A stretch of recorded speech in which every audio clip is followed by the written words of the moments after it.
Hi, this is Brian Decker with your Market Minute. I want to talk to you about a very common way to protect capital in a market that may drop. If you have gone through 2008, 2001, and 02, it's very frustrating to have major gains and then lose 6, 7 years of gains in a matter of 18 months. To avoid this, many people use a stop loss, STOP, a stop loss. How does that work? XYZ stock, you buy it at 30 and you put in a trailing stop at Schwab, TD Ameritrade, or any of the brokers, and it automatically triggers when the stock goes from 30, 31, 32, 33, 35, 40, and then it pulls back to 35 and it triggers a stop loss. That's the good news. The bad news is many times the stock turns around and goes from 35 to 50. So the, the good news is you've got a stop loss in place to raise cash on market pullbacks. However, it's common for, and you can Google this, 10% pullbacks happen every year, typically. It's the 40 or 50% pullbacks that you want to be careful of. How do you know the difference? It is impossible to know the difference. So to protect the downside, we've used stops in the past and have found problems, three major problems. One I just explained. You have a 10% stop loss and it's triggered in a typical 10% market pullback.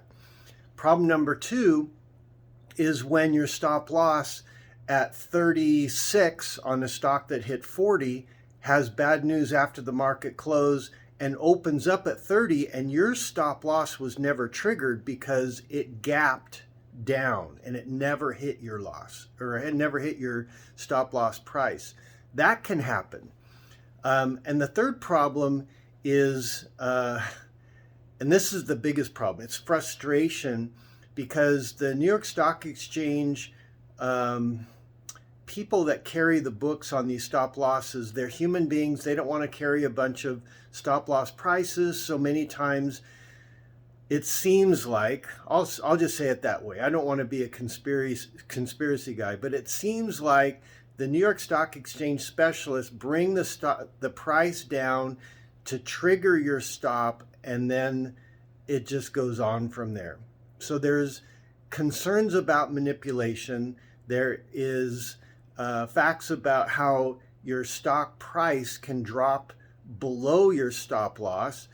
And then there's the 10% typical pullback in the market that make a 10% stop loss frustrating. So what do you do? We've gone through all this frustration early on in assembling our risk models and have found that far better than a stop loss are the computer trend following models. Now we have similar frustration, and that is with whipsaw, but we are back in.